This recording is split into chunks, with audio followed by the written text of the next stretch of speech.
하나님은 천지를 창조하시고 지금도 다스리고 계십니다. 우리가 지난주에 야훼를 통해서 자연의 그 신묘막측한 것을 보았는데 지구는 자전하고 공전하는데 우리는 느낄 수가 없습니다. 이것이 신비에 가깝습니다. 크게는 역사를 주관하시고 작게는 저와 여러분의 삶을 선한 곳으로 인도하시는 하나님이신 줄로 믿습니다. 그 가운데 주님의 몸된 교회를 하나님께서는 보호하고 계십니다. 사실은 겉으로 볼 때 교회는 연약하고 힘이 없어 보이지만 지금까지 하나님은 교회를 통해서 놀라운 구원의 복음의 메시지를 전하고 또 교회를 통해서 하나님의 자녀를 삼아 오셨습니다. 이 세상의 모든 지역 교회는 그러므로 하나님의 보호 안에 있는 줄로 믿습니다. 물론 교회의 그 상황에 따라서 각각 다 다르겠지만 주변의 상황이 혹 절망스럽고 낙심 가운데 있다 하더라도 하나님께서 그 교회를 꼭 붙드시고 보호하십니다. 우리가 지난번에도 여러 번 얘기했지만 교회는 이렇게 보이는 건물이 아니라 예수를 믿는 사람 한 사람이 교회라고 우리가 고백을 했는데, 그리고 성경에도 그 사람들이 교회라고 여러 번 언급한 걸 보면 교회를 하나님이 보호하신다고 하는 말씀은 오늘 저나 여러분 한 사람 한 사람을 하나님께서는 장중에 붙드시고 보호하시는 줄로 믿습니다. 물론 살다 보면 어려운 일도 겪고, 그렇죠? 넘어져서 깨지기도 하고 다치기도 하고 나이가 들어서 힘이 없어지기도 하겠지만 그럼에도 불구하고 하나님은 여전히 우리를 보호하고 계시다는 사실이에요. 우리는 수수께끼 같은 사건을 경험할 때도 있습니다. 아니 어떻게 하나님을 믿는 사람이 갑자기 세상을 떠날 수도 있을까? 어떻게 불의한 사고로 세상을 하직할 수 있을까? 우리는 알 수가 없지만 그것조차도 하나님의 보호 아래에 있는 줄로 믿습니다. 그래서 하나님께서는 이 교회를 통해서 우리에게 소망을 주십니다. 역사적으로 이 교회와 국가와의 관계에 대한 이야기들이 참 많습니다. 중요한 이슈 중에 하나인데요. 지금도 논문을 쓰는 것들을 가끔 본 적이 있습니다. 교회가 국가를 다스린 시대도 있었고요. 그러니까 기분이 좋았겠죠? 교회가 제일 우두머리에 있으니까. 그러나 대체적으로는 국가가 교회에 대해서 적대적인 관계를 갖고 있는 경우가 많습니다. 그렇다고 교회가 국가를 대적해서 원수시하라는 것은 아닙니다. 교회는 예언자적인 입장에서 국가가 하나님의 뜻에 반하는 모습을 보일 때는 담대하게 하나님의 말씀을 선포해야 할 자세와 태도를 갖는 것이 성경적입니다. 근데 현대에는 정교 분리라고 하는 이런 원칙을 가지고 대부분의 국가들이 서로 간섭을 하지 않으려 하려는 경향이 있습니다. 교회는 니네들이 할 일 하고 국가는 우리들이 알아서 할게, 이런 거죠. 좋아 보이긴 하지만 그러나 이것이 하나님께서 원하시는 것은 아닙니다. 왜냐하면 국가도 하나님은 다스리시기 때문에 그렇죠. 교회를 통해서 복음의 역사를 이루시지만 또한 국가도 하나님의 주관 아래 다스리시거든요. 우리가 아는 악한 왕도 하나님께서는 다 뜻이 있어서 그를 세우기도 하고 망하기도 하는 거죠. 모세 시대의 바로 왕도 그랬고, 다니엘 시대의 느부갓네살 왕도 그랬고, 바벨론 왕도 그랬고, 우리가 성경에서도 나오는 이야기들만 봐도 악한 왕도 하나님은 다스리시고, 그래서 그 악한 왕이 다스리시는 한 국가, 정부, 이런 체제조차도 하나님의 주관 아래 있다는 사실입니다. 그러므로 교회는 국가와 적대하게 관계를 맺는 것이 아니라 그냥 늘 지나가다가 국가가 하나님의 뜻에 반하는 일을 할 때에는 교회는 분연히 하나님의 말씀을 전해야 한다는 거죠. 선포해야 한다는 거죠.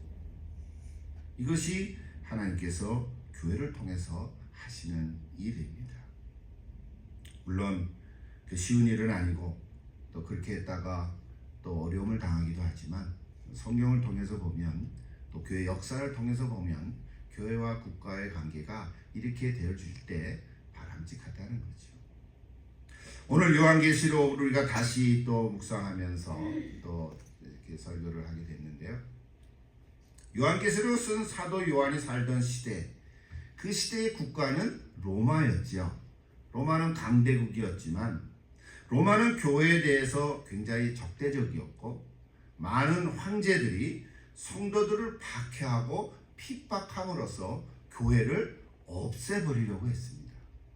그러면 교회가 없어지는 줄 알았습니다. 사람들을 다 정말 순교하고 죽게 하면 교회가 이제는 없어지는 줄 알았습니다. 그러나 박해를 받으면 받을수록 교회는, 즉 성도들은, 하나님을 믿고 예수를 믿고 구원받은 신자들은 오히려 생명력을 더 강하게 가진 것을 볼 수 있습니다. 놀라운 일입니다. 이건 사람이 할 수 없는 일입니다. 하나님만이 하실 수 있는 일입니다. 그래서 박해 속에서 오히려 교회는 더 그 진실한 모습을 보이게 됐고 오늘 우리에게도 많은 깨달음을 주고 있습니다. 여러분, 그러다가 로마 역사 가운데 313년에 콘스탄티누스 황제가 기독교를 인정하고 372년에 국교로 선포를 했습니다. 얼마나 좋겠습니까? 박해를 받고 순교하던 100년의 역사를 끝내고 이제 로마도 기독교가 국교다 이렇게 선포를 하니까 모든 사람이 다 환호를 했습니다. 그런데 참 아이러니컬하게도 진정한 예수를 믿는 사람들의 신앙의 모습은 타락하기 시작했고 완전히 변질되기 시작했어요. 그래서 그때 이후의 교회 역사를 보면 참 이상한 모습들이 많이 생기고, 그래서 진짜 믿는 사람들은 산으로 가서 수도원 제도를 만들게 된 것입니다. 그래서 결국은 중세 시대는 국가가 교회 속에 들어가 있었지만 오히려 암흑의 시대라고 역사가들은 이야기를 합니다.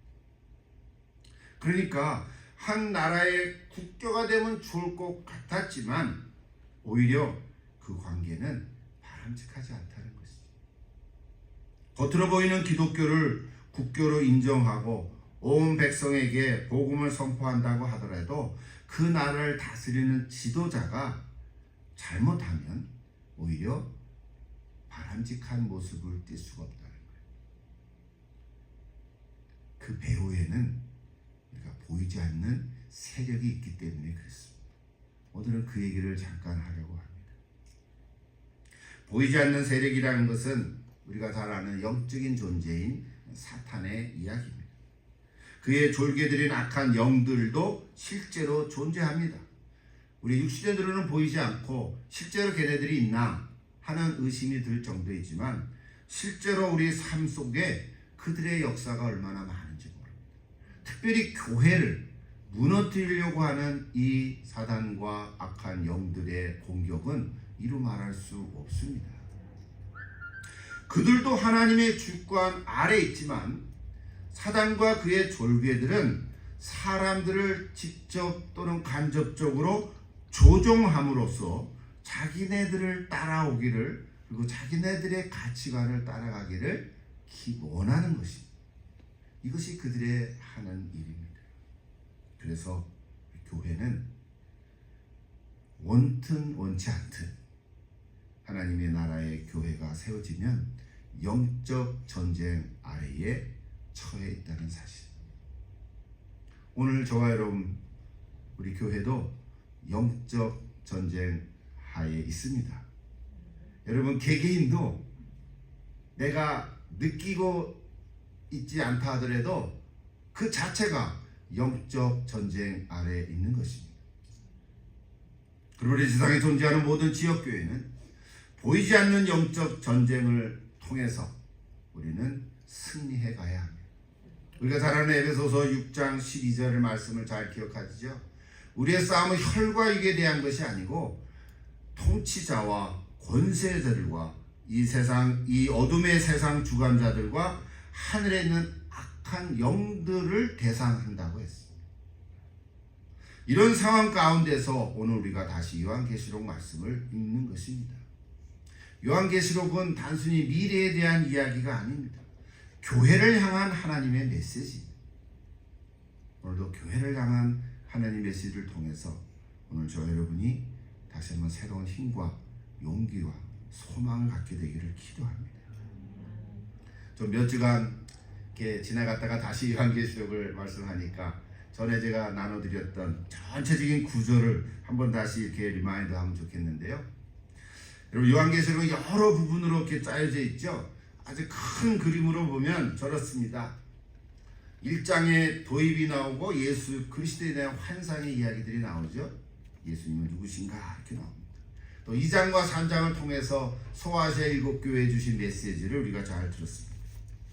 그리고 4장과 5장에서는 놀랍도록 하늘 보좌와 거기서 찬양하는 어린 양의 환상들 그 얘기를 우리는 들었습니다. 몇 주간 우리가 그 찬양을 드렸습니다. 그리고 이제 6장부터 16장까지 이제 7 심판의 재앙들이 3가지로 기록되고 있죠. 인심판, 나팔재앙, 대접재앙이죠. 우리가 지난번까지 나팔재앙까지 생각해 봤습니다. 이제 대접재앙이 남아 있습니다. 그리고 나서는 17장부터 19장은 바벨론이 패배하는 이야기를 하고 이제 19장부터 새 예루살렘이 건설하는 새하늘과 새 땅의 이야기가 펼쳐지고 있습니다. 그리고 마지막 22장 6절부터 21절까지는 마라나타 무슨 뜻인지 아시죠?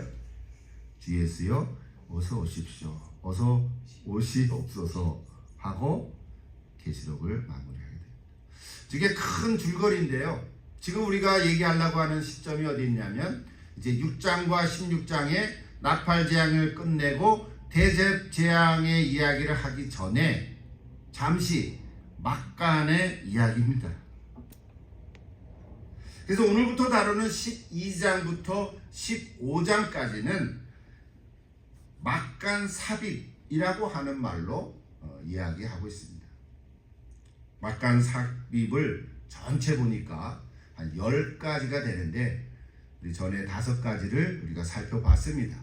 7장 또 1절부터 8절, 9절부터 17절, 8장, 10장, 11절까지 일일이 다 얘기하지 않아도 되겠죠. 저 얘기를 중간중간에 말씀을 전했는데 이제 또 남은 5가지 12장부터 15장까지 또 5가지의 막간 삽입의 이야기가 있습니다. 오늘부터 몇 주간 동안 이제 저 말씀을 할 텐데요. 오늘은 12장 1절부터 17절이 한 묶음인데 좀 길어서 두 주로 나눠서 말씀을 드리려고 합니다. 지난 7월 1일부터 우리 내 성령을 통해서 요한계시록을 묵상해 왔는데 이제 내일로 마무리합니다. 또 언제 다시 읽게 될는지는 모르겠어요. 한 3년 후가 될는지 6년 후가 될는지 모르겠는데요. 여러분 혹시 이제 요한계시록을 점점 조금씩 다 이렇게 듣고 묵상해 왔으니까 따로 시간을 한번 내셔서 처음부터 끝까지 22장까지 한번 쫙 한번 읽어가면 더 큰 은혜의 시간이 될 줄로 믿습니다. 그리고 요한계시록을 자주 읽는 것만 해도 복이 있다 그랬거든요. 여러분 계시록을 자주 읽어가시면 좋을 것 같습니다. 자, 오늘 막간에 대한 이야기. 본문으로 들어가기 전에 한 말씀만 더 드리면 막간의 목적은 분명합니다. 바벨론에 대한 두려움을 끊어내고 어린 양 곧 보좌에 앉아 온 세상을 다스리시는 분을 향한 충성심을 고취시키는 데 있습니다. 희망찬 메시지를 전해주고 있습니다. 막간 삽입은 마치 가렸던 휘장을 걷어내고 그 속에 있는 하나님의 세계를 드러내 보여주면서 7교회 신자들에게 하나님의 위로와 소망을 이렇게 전해주고 있습니다. 또 막간 삽입은 잠재된 진실을 드러내고 사라지려는 희망과 용기를 회복해 줍니다. 그래서 그들은 막간 삽입을 통하여서 암울한 현실 배후에서 역사하시는 하나님의 이야기를 듣게 됩니다. 오늘 저 여러분도 그 말씀 하나를 듣고 오늘 이렇게 가면 될 것 같습니다. 그래서 우리 교회는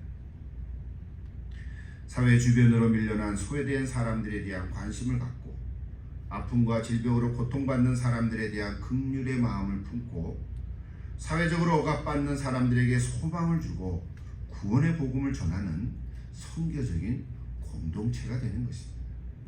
우리 막간 삽입의 메시지를 통해서 오늘 교회에 주시는 하나님의 말씀을 듣게 되기를 바랍니다. 설은 좀 길었지만 자, 오늘 이제 6번째 막간 삽입의 이야기를 시작합니다. 자, 12장 전체는 여자와 용에 대한 얘기입니다. 1절부터 6절 말씀을 먼저 다루는데 오늘 말씀의 핵심은 한 여자와 그 여자가 낳은 아기의 이야기입니다. 1절을 한번 다시 한번 보겠습니다. 하늘에 큰 이적이 보인다 그랬어요. 오늘 짧은 본문인데 하늘에 이적이 두 가지가 나오죠. 1절에는 해를 옷 입은 한 여자. 해를 옷 입으면은 그 여자가 어떻게 됩니까? 빛납니까? 타겠죠. 해를 옷 입은 여자, 발 아래는 또 달이 있다 그랬어요. 달이 얼마나 큽니까? 그러니까 저거를 문자적 그대로 이해하면은 이상하지요. 그러니까 상징적인 하나의 이미지인데요. 그리고 또 머리에는 12별의 관을 썼다 그랬어요. 그러니까 저 얘기가 다 뭡니까? 그러니까 저 여자를 묘사해주고 있는 것입니다. 뭐 해로 옷 입었다 그래서 해같이 빛난다는 것은 아니고 발 아래 달이 있다 그래서 달을 막 이렇게 발이 얼마나 크면 달을 밟겠습니까? 그런 이야기가 아니라 저 여자가 누군가 하는 것을 보여주는 것입니다. 한마디로 얘기하면 하나님께서는 저 여자를 보호해 주신다는 거예요. 그 여자를 보호해 주시는 거예요. 간단한 얘기지만 저 한 여자의 이야기. 자, 또 한 여자가 나오죠. 근데 12별에 대한 얘기를 이제 저렇게 해석을 하는데요. 또 한 이적은 2절에 나오죠. 이 여자가 아이를 베어 해산하게 되매 아파서 애를 쓰며 부르짖더라 그랬어요. 자, 여자가 이제 아이를 낳습니다. 근데 그 아이가 나는 여자가 5절에 가보면 장차 철장으로 만국을 다스릴 남자라 그랬어요. 한 아들을 낳는다 그랬어요. 조금 감을 잡을 수가 있죠. 네, 제가 밑에 적어놨는데 저 여자는 예수님을 낳는 마리아인 것 같아 하고 눈치를 챌 수 있습니다. 그렇지 않습니까? 한 여자가 아이를 베서, 물론 여자가 아이를 베서 아이를 낳지요. 해산하지만 굳이 저렇게 쓸 이유는 없는 거거든요.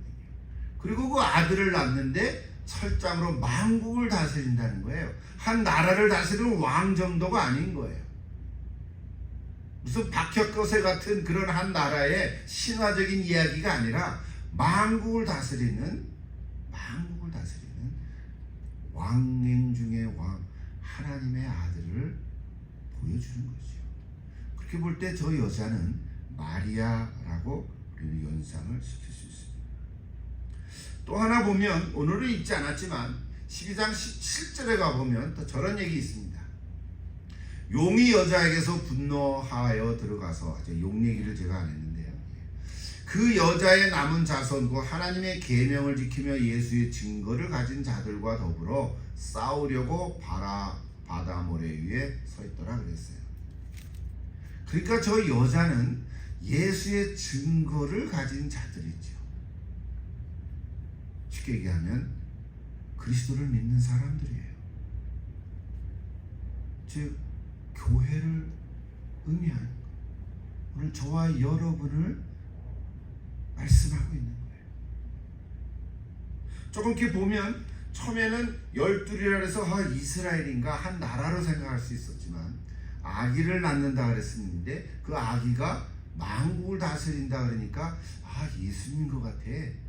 그럼 마리아라고 볼 수 있고, 또 17절 가보니까 하나님의 계명을 지키며 예수의 증거를 가진 자라 했으니까 이거 예수님을 따라다니는 제자구나, 그리스도인들이네 라고 또 연상을 할 수 있는 거예요.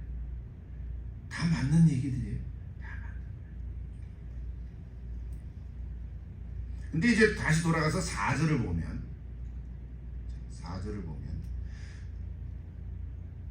그 붉은 용이 큰 용인데 여자가 낳은 아기를 삼키고자 했다 그랬어요. 여러분, 용은 성경에 주로 뱀으로 해석을 하죠. 또 다른 이사야서나 보면 리워야단 또는 바알셉을, 또 성경에는 요한계시록에 보면 사탄이라고 분명히 기록하고 있습니다. 그렇게 볼 때 지금 12장 1절부터 6절까지 나오는 두 이적, 한 여자가 나타나고 용이 나타나는데, 그 여자는 예수님을 낳는 마리아라고 볼 때, 그 어머니라고 볼 때, 그 어머니를 죽이려고 하는 거죠. 왜 그럴까요? 아이가 태어나지 못하게 하도록. 이렇게까지 하면 이제 이게 다 풀리는 거죠. 실제로 예수님이 이 땅에 태어났던 복음서 첫 번, 우리가 아는 성탄절의 이야기를 통해서 실제로 많은 아기들이 죽었습니다. 헤롯 대왕이 메시아가 난다 그러니까 2살 이하의 아이들은 다 죽이라 그래서 실제로 영아 학살 명령이 내려졌거든요. 이거 누가 했을까요? 헤롯 대왕이 명령을 내렸지만 그 배후에는 바로 사단이 있었다는 거예요. 사단이 알고 예수님을 태어나지 못하도록. 근데 예수님이 태어났으면 또 예수님이 태어난 아기를 또 죽이려고. 지금도 구약의 이스라엘 나라도 사단이 방해를 하고, 마리아도 죽이려고 하고, 그래도 하나님이 보호하셔서 아기를 낳았는데 그게 아기 예수라고 우리가 볼 때 그 예수도 죽이려고 하는 이 사탄의 공격, 그것도 이제 망가지니까 결국은 십자가에서 달려 죽도록 그 끊임없는 사탄의 공격이 있었던 것을 우리는 볼 수 있죠. 이제 여기에서 예수님의 삶과 죽음과 부활의 이야기가 있는데, 오늘 본문에는 그것까지 얘기를 안 하지만 우리는 이 얘기를 잘 합니다. 그래서 조금 더 넘어가면 이 여자가 누구까지 가냐면 아까 얘기했지만 교회까지 가는 거예요. 예수님 부활 승천하셔서 하나님 보좌 우편에 하늘 보좌에 계시지만 이 땅에 남아있는 하나님을 믿는 사람들도 사탄에 의해서 공격을 받는다는 거죠.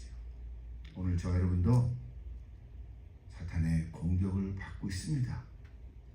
보이지 않게 여러 가지로. 그래서 오늘 이야기는 여기까지. 마지막 6절을 가보세요.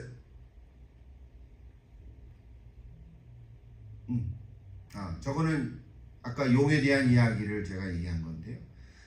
다음 주에 얘기할 거지만 하늘에 전쟁이 있으니 먼저 잠깐 읽어보십시다. 미가엘과 그의 사자들이 용과 더불어 싸울세 용과 그의 사자들도 싸우니 이기지 못하여 다시 하늘에서 그들이 있는 곳을 얻지 못한지라 그랬어요. 무슨 말입니까? 용이 이제 하늘에서 쫓겨난 거죠. 쫓겨난 거죠. 큰 용이 내쫓기니 옛뱀 곧 마귀라고도 하고 사탄이라고 하며 온 천하를 꿰는 자라. 그가 땅으로 내쫓기니 그의 사자들도 그와 함께 내쫓기니라 그랬어요. 자, 사단과 그의 졸기들인 악한 영들이 땅으로 내쫓김을 받았어요.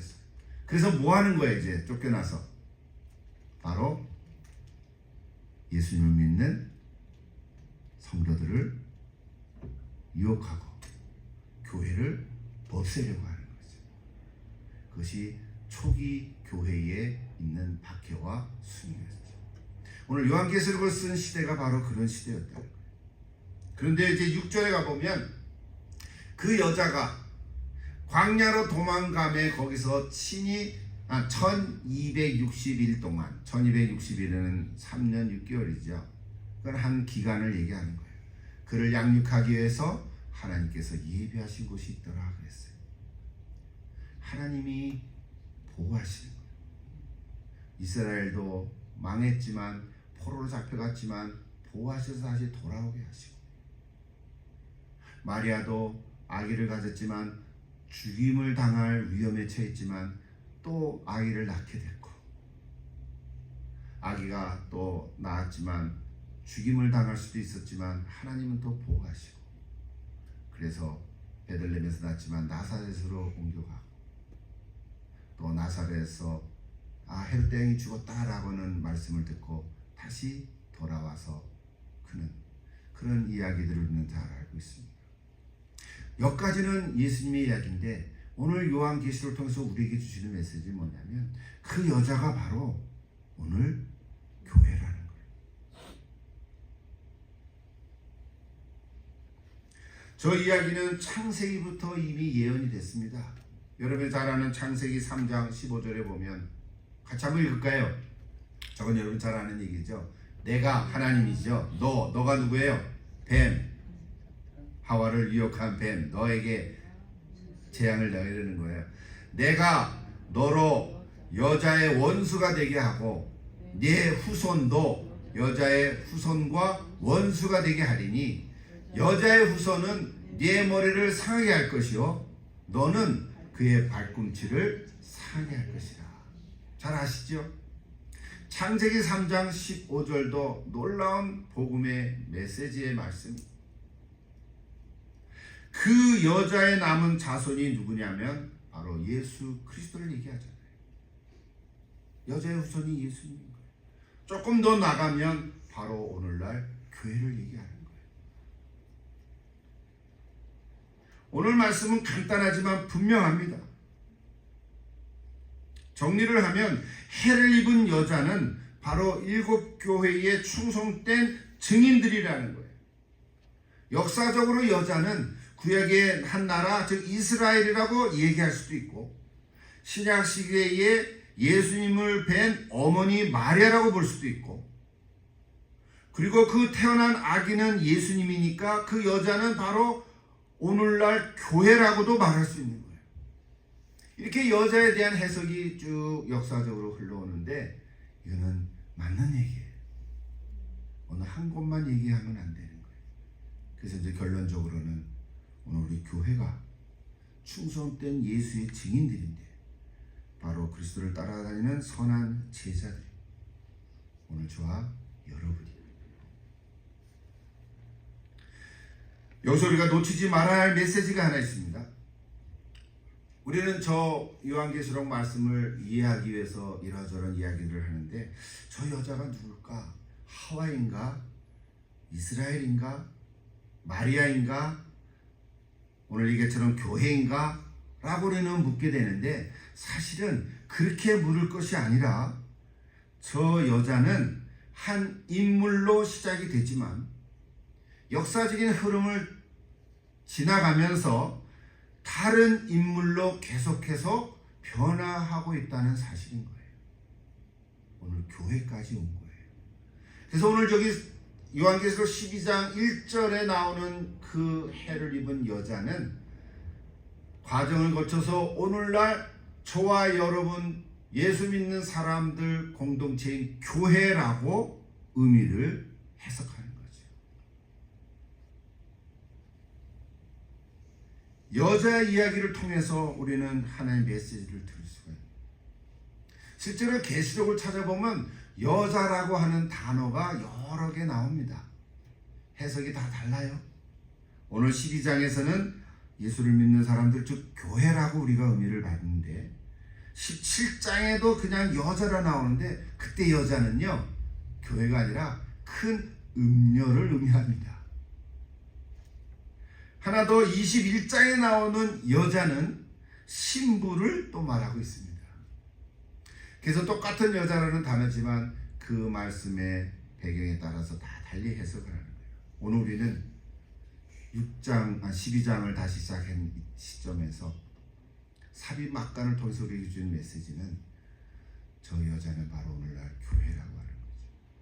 근데 그 교회가 바로 이 용, 즉 사탄으로부터 유혹을 받고 어려움을 당하고 환난 가운데 있을 수 있다는 이야기입니다. 오늘날 교회는요, 참 좋지만 하나님은 교회를 통해서 소망을 가지고 또 교회를 통해서 놀라운 구원의 복음의 역사를 이루어 가십니다. 이미 우리가 2장과 3장에서 7교회 주시는 말씀을 통해서 메시지를 다 들었지만 각 교회마다 처한 상황을 들여다보는 것이 중요합니다. 그러나 그보다 더 중요한 것은 비록 교회가 처한 상황이 힘들고 어렵다 하더라도 그리고 세상으로부터 박해와 핍박을 받는다 하더라도 낙심하지 말고 끝까지 믿음을 지키며 생명력을 가지고 나아가야 한다는 사실인 거예요. 이것은 오늘 우리에게 주시는 메시지인 거예요. 우리는 어쩌면 이렇게 편안하게 예수 믿는 신앙생활을 해가는지 모르지만 여전히 아직도 복음을 전하면 잡혀가는 국가들이 있습니다. 아니, 복음을 전할 수 없는, 전하지 못하게 하는 지역도 많이 있습니다. 우리가 아는 공산지 지역도 그럴 거고 또 모슬렘 지역 국가들도 그렇습니다. 우리가 아는 북한도 그렇습니다. 이런 나라들은 비록 교회라고 말은 할 수 있어도 그 처한 상황이 이루 말할 수 없는 어려움에 있는 것은 사실입니다. 그러므로 오늘 우리 예수를 그리스도로 믿고 살아가는 우리들은 우리가 교회라고 할진대 하나님께서는 바로 그 교회를 붙들고 계시다고 하는 사실. 우리 박 목사님 오셨지만 북한 안에도 여전히 예수 믿는 우리 동족들이 있는 거 아니겠습니까? 우리가 알 수는 없죠. 거기서 탈북한 친구들도 예수를 믿는다고 이제 여기서는 자유시대니까 고백을 하지만 그 현장에서는 그럴 수 없는 거예요. 그럼에도 불구하고 우리는 알 수 없는 하나님께서 그들을 붙드시고 보호해 주신 줄로 믿습니다. 언젠가는 우리 8월 달이니까 6.25 지났고 8.15 해방을 받았지만 남과 북의 평화 통일이 일어날 날이 있을 줄로 믿습니다. 우리가 기도하고 소망하는 것은 우리가 살아있을 때 통일이 돼야 금강산도 한번 가보지, 개성 공장도 다시 열리고 그런 소망이 있습니다. 백두산에도 한번 가보고 우리 다 어르신들은 그런 거 아니겠습니까? 하나님께서 교회를 붙들고 보호해 주십니다.